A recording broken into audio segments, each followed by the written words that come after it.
Dalam sejarah hukuman mati, tidak semua kematian datang dengan jeritan keras atau pertunjukan publik yang dramatis. Ada juga kematian yang datang dalam keheningan, tanpa darah berhamburan, tanpa api, tanpa pedang. Hukuman itu bernama garrote, sebuah metode eksekusi yang tampak bersih namun menyimpan kengerian yang dalam.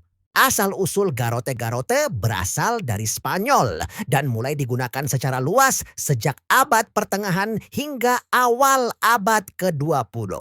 Berbeda dengan hukuman lain yang bertujuan menakut-nakuti massa, garrote justru dirancang sebagai hukuman yang terkontrol, resmi, dan dianggap lebih manusiawi menurut standar zamannya. Ironisnya, justru karena kesenyapannya, garrote menjadi salah satu hukuman yang paling ditakuti. APA itu garrote. Garrote adalah sebuah alat berupa kursi atau tiang dengan lingkaran besi di bagian leher. Di belakang leher korban terdapat sekrup atau tuas logam. Ketika algojo memutarnya, tekanan meningkat perlahan. Tidak ada ayunan tali, tidak ada tebasan pedang.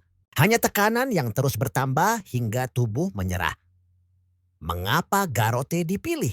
Bagi negara Spanyol, garrote memiliki banyak keunggulan. Eksekusi dapat dikontrol, tidak memerlukan tenaga besar, tidak menimbulkan kekacauan publik. Garrote digunakan untuk pembunuh pengkhianat pemberontak politik. Dan dalam beberapa periode juga untuk lawan ideologi negara. Ia menjadi simbol kekuasaan negara modern awal yang ingin terlihat tegas namun tertib.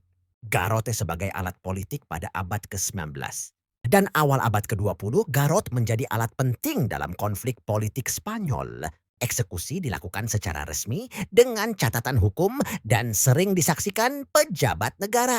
Pesannya jelas, negara tidak perlu brutal secara visual untuk tetap mematikan. Kematian bisa dibuat sunyi, namun tetap absolut. Kasus paling terkenal. Salah satu eksekusi garrote yang paling terkenal terjadi pada tahun 1974. Seorang aktivis politik bernama Salvador Puig Antich dieksekusi menggunakan garrote oleh rezim diktator Francisco Franco. Kasus ini memicu kecaman internasional besar-besaran. Dunia mulai melihat garrote bukan sebagai hukuman bersih, melainkan sebagai simbol represi negara. Akhir dari garrote tekanan global dan perubahan zaman akhirnya mengakhiri praktik ini. Pada tahun 1978, setelah kematian Franco, Spanyol secara resmi menghapus hukuman mati dan garrote pun lenyap dari sistem hukum. Namun jejaknya tetap hidup dalam sejarah Eropa sebagai contoh bagaimana kekuasaan bisa membunuh tanpa suara. Penutup episode garrote mengajarkan kita bahwa kekejaman tidak selalu berisik. Kadang ia hadir dalam bentuk yang rapi, legal, dan tanpa beradab. Namun hasil akhirnya tetap sama. Nyawa manusia berada di tangan negara. Dan ini baru hukuman nomor 6. Masih banyak metode lain yang menunggu untuk diceritakan satu persatu.